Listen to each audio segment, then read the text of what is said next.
하나님의 백성으로 믿음을 가지고 산다. 이게 그 믿음의 고비를 딱 넘어서고 나면 참 쉬운 일인 것 같아요. 무슨 말씀인가 싶으시죠? 예수님께서도 마태복음 11장에서 말씀하셨지요. 수고하고 무거운 짐진 자들아 다 내게로 오라. 내가 너희를 쉬게 하리라. 이렇게 말씀하시면서 그냥 무조건 다 아무것도 안 하는 쉼을 말씀하신 게 아니고 이어서 말씀하시기를 나의 멍에를 메고 내게 배우라. 그리하면 너희 마음이 쉼을 얻으리니. 주님께 맡기고 주님을 신뢰하는 그 삶 속에는 우리의 마음이 우리의 힘으로 짐을 질 때와는 다른 쉼이, 안식이 그 속에 있다. 이렇게 약속하셨습니다. 그러나 이 말씀의 약속이 있음에도 불구하고 우리가 실제로 믿음으로 하나님을 이렇게 딱 의탁하는 삶을 살아보려고 해보면 왜 이렇게 이게 잘 안 되는가 하면서 결코 이게 쉬운 게 아니구나 하는 게 경험되게 되지 않습니까? 믿음으로 사는 것이 그 속에 안식이 있고 그 속에 쉼이 있지만 우리의 경험적으로 볼 때 이 믿음으로 사는 것이 이렇게 어렵고 무겁게 느껴지는 것, 그 속에 무엇인가 또 다른 게 있다라는 걸 우리가 짐작할 수 있겠죠? 세상입니다. 세상. 우리로 하여금 하나님을 수월하게 바라보고 의지하지 못하도록 하는 우리의 안에, 우리의 밖에, 우리의 주변에 존재하는 세상, 이 세상이라는 존재에 대해서 우리가 송구 영신 예배 때부터 계속해서 나누고 묵상해 오고 있죠. 이 위력이 상당히 거셉니다. 정말 순식간에 또 감쪽같이 정말 교묘하게 우리가 신실하게 붙잡고 지켜왔던 그 믿음의 실체를 싹 감쪽같이 안 보이게, 보지 못하게 눈을 가리워버리죠. 정말 그 위력이 거셉니다. 여러 번 말씀드려서 이제 아실 것 같은데 20대 중반에 제가 하나님을 인격적으로 만난 직후에 감격과 기쁨, 정말 컸지요. 그러나 한편으로 좌절과 고통도 꽤 많이 경험했습니다. 하나님을 만난 이후에 그 이전에 안 살던 삶을 막 사라지는 그런 시간들을 보내고 있을 때 항상 그렇게는 안 될 거 아닙니까? 한 번씩 넘어지고 실패할 때가 찾아오지요.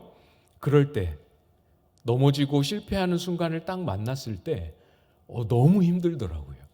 하나님을 인격적으로 만나기 전에는 그런 실패와 넘어짐이 일상이었어서 무뎌져서 그랬는지 그때는 그렇게 힘들거나 아프거나 괴롭지 않았는데 하나님을 인격적으로 만난 이후에 정말 하나님이 주시는 힘으로 기쁨과 감사를 가지고 막 살 때는 한 번씩 넘어지면 넘어짐의 빈도는 훨씬 줄었지만 넘어질 때 그 패배감과 절망감에서 헤어나오는 게 너무너무 어렵더라고요. 저는 모태신앙이었기 때문에 그때 20대 중반에 하나님을 만나기 이전에도 구원의 확신은 있었습니다. 복음의 내용도 어느 정도는 그래도 교회에서 잘 배웠기 때문에 잘 알고 있었습니다. 하나님을 인격적으로 만나기 전에도 그랬으니까 그 하나님을 만난 이후에는 얼마나 그 확신이 더 크고 강렬하고 더 깊었겠습니까? 그런데 한번 하나님 앞에서 죄 짓고 실패하고 한번 넘어지고 나면 이 사탄의 참소가 무시무시합니다. 네가 그렇게 하고도 한 번 그랬는데 네가 그렇게 하고도 하나님의 자녀라고 사람들 앞에서 떳떳하게 말할 수 있어? 이런 마음이 제 마음속에 막 드는 거예요. 그렇게 하고도 네가 과거에 경험했던 얼마 전에 경험했던 그 은혜가 정말 하나님이 주신 은혜라고 장담할 수 있겠어 하면서 내가 믿어왔던 거, 내가 경험했던 거, 내가 소중하게 간직하고 있었던 모든 것을 다 부정하고 싶게 만드는 겁니다. 내가 그러지 말아야지, 이거는 사탄의 참소야, 넘어가지 말아야지, 흔들리지 말아야지, 이런 마음과 생각을 먹을 기세도 없이, 그럴 틈도 없이 그냥 이 파도에 이렇게 확 휩쓸려 가는 것처럼 정신없이 제 영혼을 삼켜버립니다. 회복되는데 많은 시간이, 처음에는 정말 많은 시간이 필요했던 것 같아요. 우리를 하나님 앞에서 이렇게 흔들어 놓는 세상의 위력, 여러분도 경험하지 않으셨습니까? 예수님도 말씀하셨어요. 일찌감치 미리 예고 겸 경고해 주셨었죠. 요한복음 15장 19절 말씀에 너희가 세상에 속하였으면 세상이 자기의 것을 사랑할 것이나 너희는 세상에 속한 자가 아니요 도리어 내가 너희를 세상에서 택하였기 때문에 세상이 너희를 미워하느니라. 확실하게 설명이 되지요? 왜 세상이 우리를 그렇게 괴롭힙니까? 저와 여러분이 세상에 속해 있지 않기 때문에 그렇습니다. 우리는 세상에 속한 자가 아닙니다. 세상에 속해서 세상이 주는 사랑을 받으며 먹고 자랄 그럴 존재들이 아닙니다. 저와 여러분은 하나님께로 난 자로서 하나님께 속하여 하나님 사랑으로 먹고 마시고 자라고 그렇게 살아갈 존재이지요. 그래서 세상이 우리를 가만히 내버려 두지 않는 것입니다. 믿음으로 사는 게 어렵게 느껴지는 이유도 여기에 있는 거지요. 이 세상에 구체적인 실체가 어떤 것들이 있는지 더 찾아보면 지금 우리가 살펴보고 있는 이 주제들 말고도 참 많이 아주 세부적으로 묵상해 볼 수 있겠지만 오늘 아쉽지만 마지막 주제입니다. 나라는 이 존재가 또 다른 세상이 돼서 나의 믿음을 흔들고 무너뜨릴 수 있음을, 여러분 설교 내용을 안 들어보셨지만 나라는 이 단어를 딱 들었을 때 공감과 예상이 어느 정도 되시지 않습니까? 마지막 주제, 나를 이기는 믿음, 우리가 같이 살펴보려고 합니다. 물론 내 속에 문제가 있고 또 내 속에 해결하지 못한 죄가 있으면 당연히 그것이 나의 걸림돌이 되고 믿음을 방해하겠지만, 그런 문제가 없어도, 꼭 그런 문제가 아니라 하더라도 어떤 삶의 자리, 어떤 상황으로 우리가 부름받아 가면 그 안에서는 나라는 존재가 넘어서야 할 대상이 되는 경우들이 많이 일어나게 됩니다. 무슨 말인가 싶으신 분들은 오늘 본문의 여호수아를 같이 잘 묵상해 보시면 잘 이해하실 수 있을 것 같아요. 모세가 죽은 후에 여호수아가 이스라엘의 지도자로 처음 부름을 받는 그 장면의, 그 과정의 일부분입니다.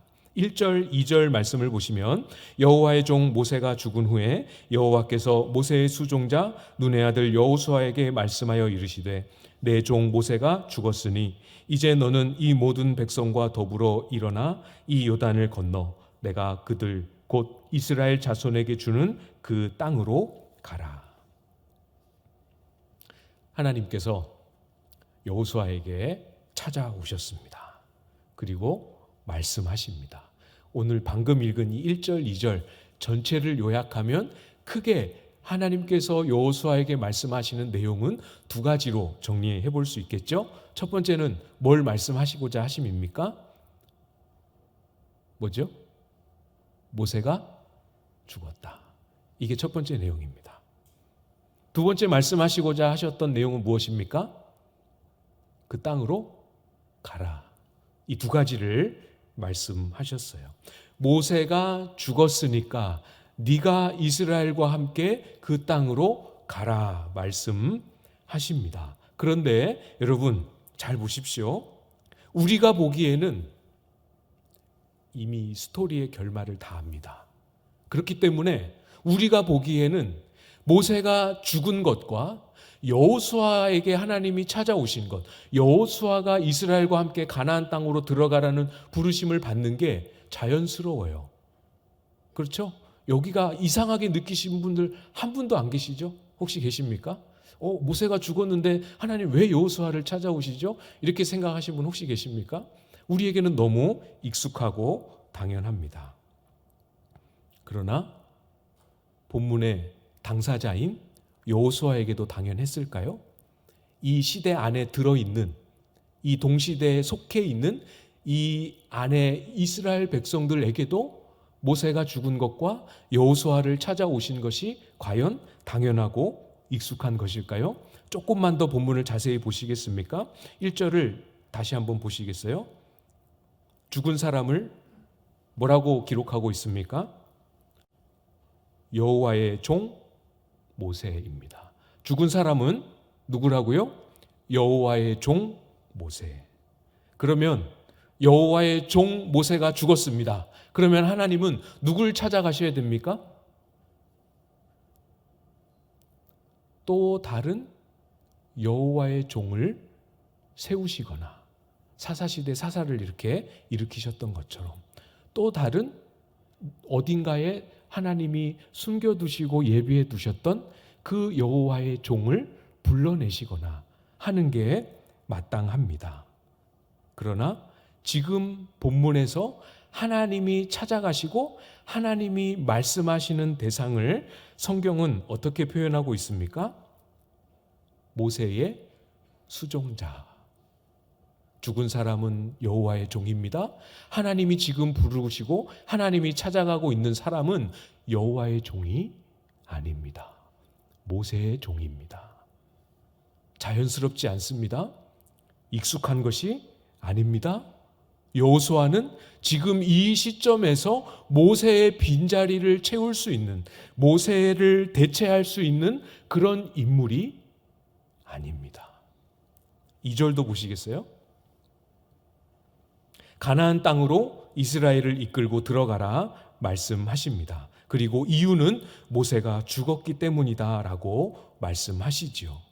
이유와 명령, 원인과 결과가 맞지 않습니다. 모세가 죽었다는 사실, 그리고 여호수아가 이스라엘을 이끌고 가나안 땅으로 들어가야 한다라는 이 두 가지 사실에는 원인과 결과로서의 이것이 충분하지가 않습니다. 이 명령을 여러분이 들었다고 생각해 보십시오. 나는 모세의 뒤를 이을 그럴 사람이 아닌데 모세가 죽었으니까 네가 이스라엘을 데리고 가라라고 한다면 어쩔 수 없이 모세는 죽었고 사람은 없고 그러니까 어쩔 수 없이 내가 가야 하는 것 아닌가, 이렇게 이해할 수 있을 만한, 이렇게 오해할 수 있을 만한 상황인 것입니다. 우리는 하나님이 여호수아를 통해서 얼마나 많은 크고 놀라운 기적을 행하셨는지 너무 잘 알고 있습니다. 그래서 여호수아도 충분히 모세처럼 이 역할을 감당할 수 있다는 걸 알고 있습니다. 그렇지만 아직 장차 자기 앞날에 어떤 일이 일어날지 아무것도 모르고 있는 여호수아 입장에서는 결코 당연할 수가 없지요. 아직 이스라엘 역사의 미래에 가나안 땅에 들어갔을 때 일어날 그 일들을 하나도 알지 못하는 이스라엘 백성의 입장에서도 지금 여호수아가 모세의 뒤를 잇는다. 납득하기 쉽지 않은 일일 수 있습니다. 그렇다고 여러분 오해하시면 안 됩니다. 여호수아에게 무슨 큰 문제가 있거나 여호수아에게 결격 사유가 있거나 그렇다는 의미가 아닙니다. 원래 하나님의 부르심은 항상 나를 내려놓고 나를 넘어서서 나를 이겨야 하는 과정을 항상 요청하십니다. 여호수아만 그런 게 아니죠. 모세도 그랬어요. 여러분 기억하십니까?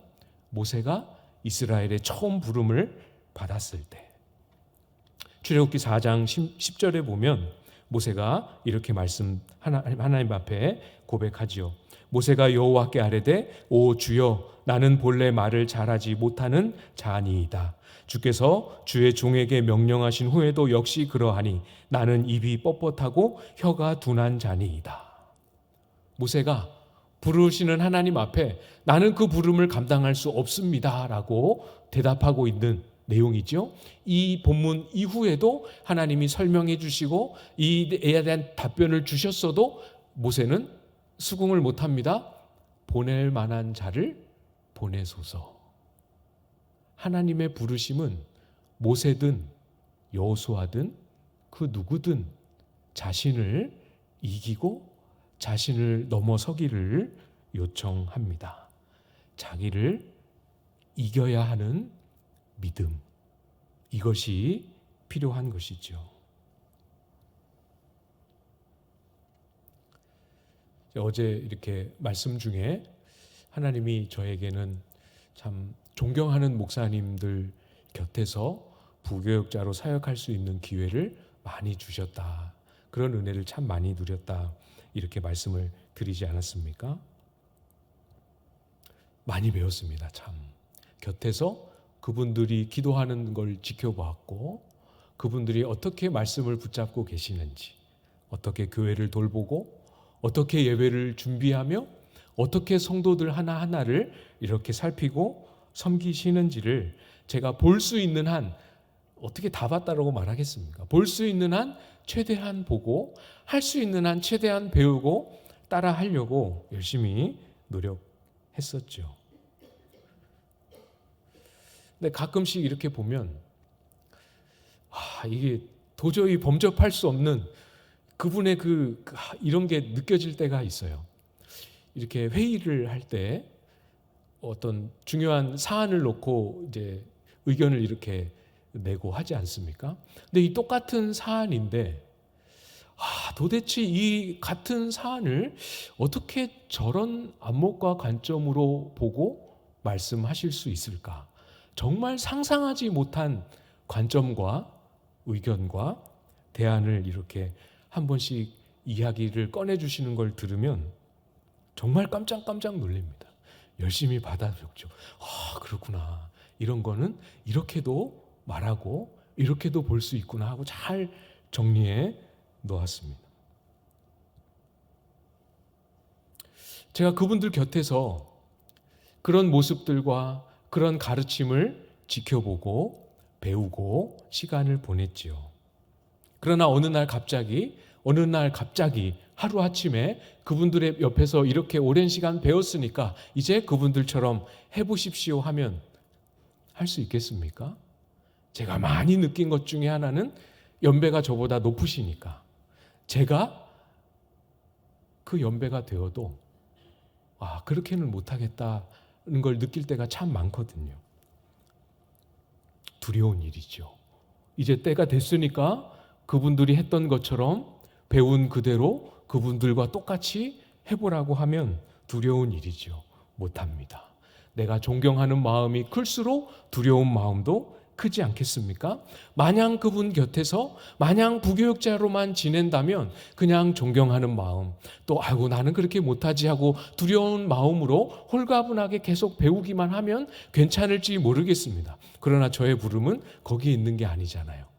할 수 있든 없든 얼만큼 준비되었든 저는 이제 한 교회의 담임 목회자로 책임을 가지고 섬기는 자리로 부름을 받지 않았습니까? 두려워만 하고 존경만 하고 있을 게 아니라 제가 할 수 있는 한 이 믿음을 가지고 나를 넘어서는 자리에, 나를 이기는 믿음으로 하나님을 붙드는 자리에 서서 씨름하며 나아가야 합니다. 하나님은 우리를, 자신을, 나를 넘어서는 자리로 나아오기를 요청하고 기대하시죠. 여호수아는 모세의 종이라는 정체성도 넘어서야 했습니다.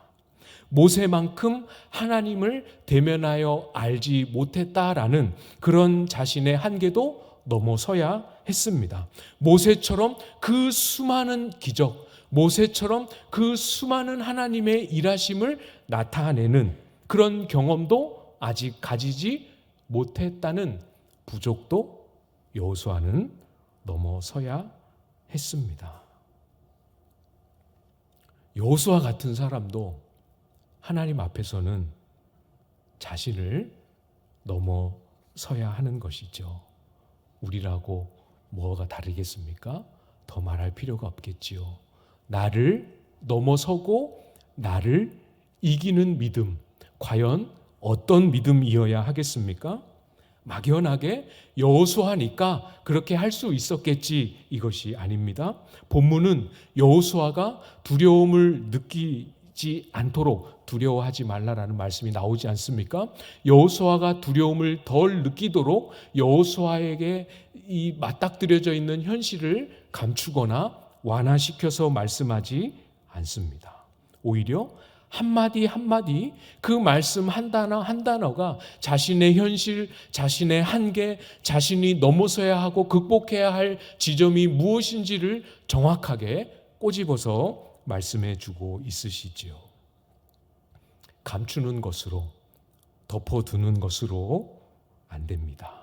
한계를 들추어 내시든 한계를 이렇게 말씀하시든 저렇게 보여주시든 우리는 나를 이기는 믿음, 나보다 나를 더 잘 아시는 하나님을 믿는 믿음으로 한 걸음을 내디뎌 가야 하는 것이죠. 내 한계는 여전한데, 여호수아의 한계도 여전한데, 모습도 가진 것도 여전한데, 과연 하나님을 믿는 그 믿음만으로 나를 이길 수 있을까? 나를 이기는데 그 믿음이 어떤 식으로 도움이 될까? 나를 나보다 더 잘 아시는, 한계도 약함도 나보다 더 잘 아시는 하나님께서 모든 것을 준비해 놓으셨습니다. 그리고 그 필요를 나보다 더 잘 아시기 때문에 꼭 필요한 순간마다 공급하시고 도와주십니다. 오늘 3절 말씀을 보시면 내가 모세에게 말한 바와 같이 너희 발바닥으로 밟는 곳은 모두 내가 너희에게 주었노니. 모두 이스라엘에게 주었다라고 말씀하십니다. 아직 가나안 땅에 들어가지도 않았습니다. 발로 밟지도 않았습니다. 아무것도 받은 것이 없습니다. 그런데 이미 주셨다라고 선언하십니다. 과거형으로 말씀하고 계시죠. 아직 이루어지지 않은 일을 성경에서 하나님은 종종 이미 이루어진 일처럼 과거 시제로 표현하실 때가 있습니다. 오늘 본문처럼 이것은 하나님의 강력한 의지를 표현하신 거죠. 반드시 그렇게 될 것이다. 반드시 그렇게 되도록 내가 할 것이다 라는 하나님의 의지를 표현하십니다.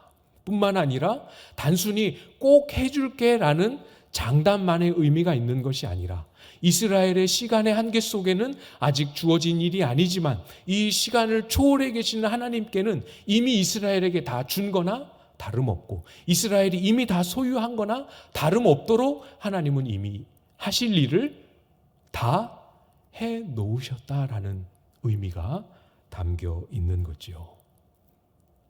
여호수아에게 말씀하실 때 여호수아가 자신에게 얽매이지 않고 자기를 이길 수 있는 믿음, 결과가 하나님 손에 있다라는 믿음입니다. 여러분 잘 기억하십시오. 땅을 취하는 결과, 땅을 얻고 땅을 정복하게 되는 결과는 여호수아의 역량에 달려 있는 것이 아닙니다. 여호수아가 얼마나 잘 훈련을 받았느냐 거기에 달려 있는 것도 아닙니다. 모세의 탁월함에 있는 것도 아닙니다. 다른 지도자가 혹 세워졌다 하더라도 그 지도자의 역량 때문이 아닙니다. 약속하신 이도 하나님이시고 그것을 이스라엘 손에 쥐어주신 이도 하나님이시죠. 하나님이 하시는 일입니다. 하나님이 하시는 일이기 때문에 여호수아든 모세든 저든 여러분이든 아무 제약 없이 하나님은 부르실 수 있고 아무 거리낌 없이 하나님은 세우실 수 있는 것이지요. 왜요? 하나님이 하실 일이기 때문에 그렇습니다. 잘 기억하십시오.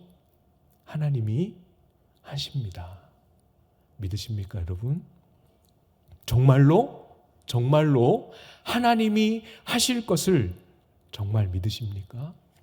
이 믿음이 나를 이기는 믿음입니다. 때때로 나는 못할 것 같은 마음이 우리 안에 꽉 채워져서 디딜려 했던 발걸음을 다시 뒤로 무르게 하지 않습니까?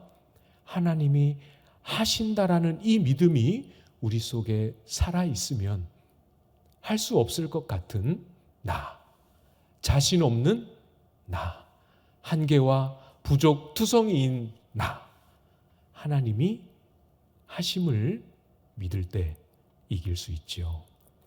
반대도 있습니다. 내가 없으면 안 될 것 같은, 꼭 내가 해야 하는 오만함을 이길 수 있는 길도 여기에 있지요. 하나님이 하시는 일입니다. 사랑하는 여러분, 잘 기억하십시오.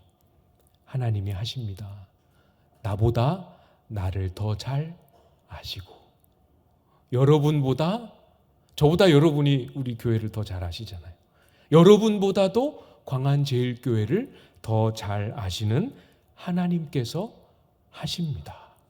이미 다 준비하셨고 가장 필요한 것을 적절한 때에 적절한 내용으로 예비해 놓으셨습니다. 우리가 그 믿음을 가지고 그 믿음을 따라 순종해서 가면 하나님이 행하시려고 모든 준비를 하고 기다리고 계십니다. 그렇다고 해서 마술처럼 가만히 기도만 하고 있으면 그냥 다 되는 그런 게 아니지요.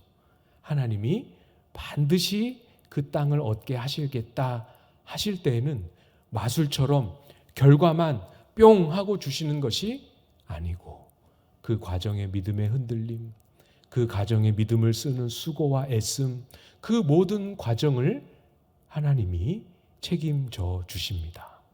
그 약속이 5절에 있지요. 5절 말씀 여러분이 한번 읽어주시겠습니까? 5절 시작.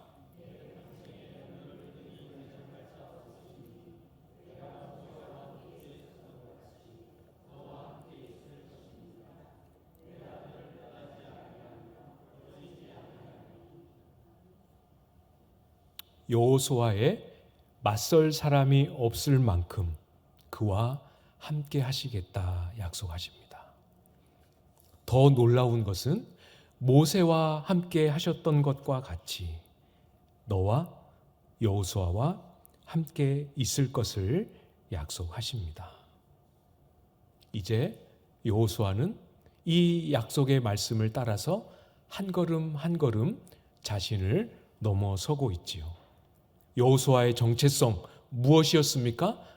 모세의 수종자.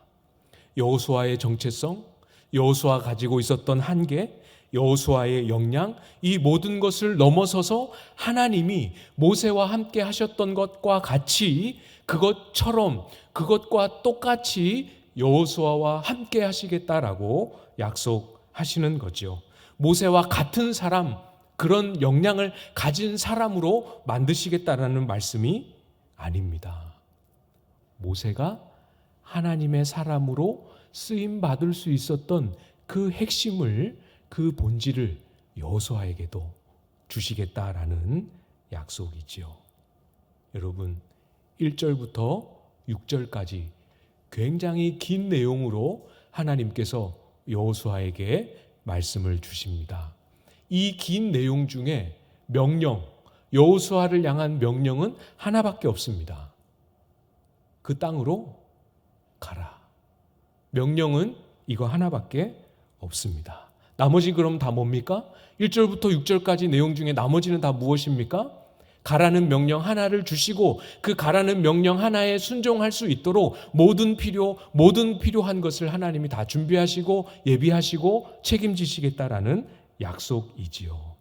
얼마나 하나님이 바쁘게, 얼마나 하나님이 촘촘하게, 얼마나 하나님이 정교하게 순종하는 그 길을 위하여 준비하고 예비하셨는지 그 마음을, 하나님의 의중을 여러분 읽으실 수 있으시지요? 여러분, 이제 이 나라는 짐은 이제 그만 짊어지시고 주님께 맡기십시오. 그리고 주님이 우리에게 주시는 주님의 멍에를 메십시오. 내 짐을 내가 지는 것보다 왠지 주님의 멍에가 더 무거울 것 같은 그런 거짓 사탄의 속삭임에 속지 말고 나는 주님께 맡기고 주님의 멍에를 메십시오. 그 길에는 우리가 예상치 못했던 놀라운 안식과 평안이 있습니다. 주님께 우리를 맡기실 수 있기를 바랍니다. 여기가 끝이 아니죠. 하나님이 반드시 행하시고 이루실 것을 신뢰할 때 나를 이기는 믿음으로 역사하십니다. 그럴 때 나를 이기기만 할 것이 아니라 나라는 존재와 인격과 삶이 진짜로 새로워집니다. 달라집니다. 무슨 말씀인지 6절을 보면서 우리가 확인할 수 있을 것 같은데요. 6절 말씀을 보시면 강하고 담대하라. 너는 내가 그들의 조상에게 맹세하여 그들에게 주리라 한 땅을 이 백성에게 차지하게 하리라. 이게 우리 한글 문법으로 맞춰서 번역을 하다 보니까 원문에 드러나 있는 강조점이 많이 약화되어 있어요. 거의 안 보입니다. 공동 번역의 그 번역을 보면 그 원문에 강조하는 바가 잘 살아 있어서 공동 번역의 버전으로 이 6절을 제가 다시 읽어드릴게요. 한번 잘 들어보세요. 힘을 내고 용기를 가져라. 내가 이 백성의 선조들에게 주겠다고 맹세한 땅을 차지하여 이 백성에게 나누어 줄 사람은 바로 너다. 어떤 강조점이 이 본문에 담겨져 있는지 이해가 되십니까? 이제 하나님은 여호수아를 완전히 다른 사람 취급하고 계십니다. 강조점은 바로 너다. 여기에 있는 것이죠. 약속은 하나님이 주셨습니다. 결과도 하나님이 주실 것입니다. 그 과정도 하나님이 책임지시고 동행하시고 인도하실 것입니다. 그러니까 하나님이 하실 일이니까 그 믿음이 우리 속에 살아 있으니까 이제 그 말씀을 뒤따라서 이스라엘로 들어갈 사람은 바로 너다. 이렇게 말씀하고 계시죠. 그 땅으로 들어갈 사람은 여호수아입니다. 다른 사람이 아닙니다. 그 땅으로 들어갈 사람은 모세가 아닙니다. 여호수아입니다. 어쩌다 보니 모세가 죽어서 할 수 있는 사람이 없어서가 아닙니다. 하나님은 여호수아를 예비하셨고 여호수아와 함께 일하시기를 작정하셨고 그 땅을 차지할 적임자는 여호수아입니다. 왜 여호수아가 적임자입니까? 하나님이 하실 일이기 때문에 그런 것이죠. 여호수아의 정체성을 완전히 바꿔주셨습니다. 이제 여호수아는 모세의 뒤를 잇는 게 아닙니다. 지난날의 모세를 기억하며 모세가 했던 걸 바라보며 모세만큼 하지 못하는 자신을 바라보며 사는 것이 아닙니다. 그 땅으로 들어갈 사람은 여호수아입니다. 이 명령을 따라서 하나님이 행하실 일을 바라보며 하나님이 행하실 일을 신뢰하며 가라는 새로운 정체성과 부르심, 이것이 나를 이기는 믿음의 열매이지요. 나를 다르게 보게 하십니다. 나를 여기는 나의 시선도 바뀌게 하시지요. 저와 여러분을 향한, 아니 나 자신을 향한, 여러분 각자 모두가 나를 향한 하나님의 시선이 무엇이고 나라는 사람을 향한 팩트가 무엇인지를 이제 다시 잘 정리하실 수 있기를 바랍니다. 제가 이 설교를 준비하면서 이 부분을 말씀을 나눌까 말까 고민을 했습니다. 그러나 본문을 조금이라도 더 우리의 마음에 이렇게 잘 와닿도록 묵상하기 위해서 냉정하게, 있는 그대로 냉정하게 한번 얘기를 해보겠습니다. 솔직하게, 냉정하게, 저보다 설교 잘하는 목사님들이 얼마나 많이 있습니까? 그렇죠? 놀라셨어요. 왜 이렇게 크게 웃으셔서. 저도 놀랐습니다. 저보다 훨씬 더 많이 기도하시는 목사님들이 얼마나 많이 계십니까? 제가 전희철 목사님 그 말씀을 듣고 얼마나 충격과 부끄러움과 여기에 참 그랬는지 모릅니다. 저보다 훨씬 따뜻하고 사랑 많은 목사님들이 얼마나 많이 계십니까? 그렇죠? 인정해 주십시오. 사실입니다. 어쩔 수 없이 사실입니다. 그러니까 저보다 말씀도 좋고 저보다 기도도 더 많이 하시고 저보다 경험도 연륜도 많은 목사님들이 대한민국에 엄청나게 많이 계시니까, 그러니까 저는 어떻게 하면 될까요? 어떻게 할까요? 유튜브에 보면 설교 잘하는 목사님들이 왜 이렇게 많아요? 이 목사님은 이걸 잘하시네. 저 목사님은 저걸 참 잘하시네. 그거 바라보면서 살아가는 게 제 목회의 여정으로 부르신 부름이겠습니까? 여러분, 아니라는 거 너무 잘 알고 계시잖아요. 그죠? 그런 걸 바라보면서 동경하고 그것만큼 미치지 못한 나를 바라보면서 지치고 주눅들고, 그건 저의 부름이 아니지 않습니까? 저의 부름은 뭡니까? 나의 어떠함과 상관없이 지금 2025년이 새롭게 시작되는 이 시점에도 변함없이 광안제일교회에서 그 성도들에게 하나님의 살아계심과 하나님의 신실하심을 증거할 사람은 바로 너다. 그 부름 앞에 서야지요. 부족해도, 실수가 있어도, 실패의 순간이 있어도 막 여러분 보시기에는 안 느껴지실지 모르지만 막 가랭이가 찢어지는, 뱁새가 황새를 쫓아가려고 가랭이가 찢어지는 것 같은 그런 순간이 있어도 어떻게 해야 됩니까? 광안제일교회 담임 목회자로 부른 건, 그 일을 해야 되는 건 바로 너다라는 이 부름 앞에 부족한 게 있지만 그것은 나보다 하나님이 더 잘 아시고 하나님이 반드시 행하신다 약속하셨으니, 하나님이 반드시 그 모든 과정에 함께 하시고 동행하신다 약속하셨으니 나를 이기는, 나의 얽매이지 않는 믿음으로 가야 하지 않겠습니까? 똑같은 부르심이 목회자만이 아니고 여러분 모두에게도 있습니다. 여러분의 삶의 자리에 아무리 기도해도 예배의 자리로 걸음을 옮기지 않을 것 같은 여러분의 가족들이 있지요. 아무리 기도해도 달라지지 않을 것 같은 삶의 현실, 주변의 지체들 여러분 있지 않습니까?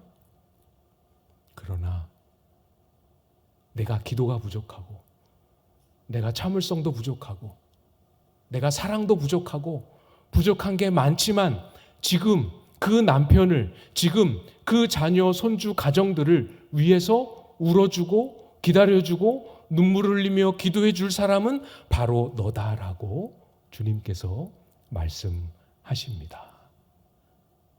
교회 다닌다는데 어떻게 저렇게 행동할까 싶은 그런 직장의 동료들도, 선후배들도 있지 않으십니까? 그렇지만 안 변할 것 같은 그런 사람들도 받아내고 함께하고 웃어주고 기다려줄 사람은 바로 너다라고 말씀하십니다. 왜 내가 됩니까? 어쩔 수 없어서? 아닙니다. 하나님이 예비하셨습니다. 왜 나여야 합니까? 이렇게 부족하고 흠도 많고 한계도 많고 약함도 많은데 왜 나여야 합니까? 내가 하는 게 아니고 내가 하는 것을 통해서 결정되는 게 아니고 하나님이 하시는 일이기 때문에 나도 할 수 있는 것이고, 그래서 하나님이 저도 여러분도 부르신 것입니다. 광안제일교회가 새롭게 도약해야 되지 않겠습니까?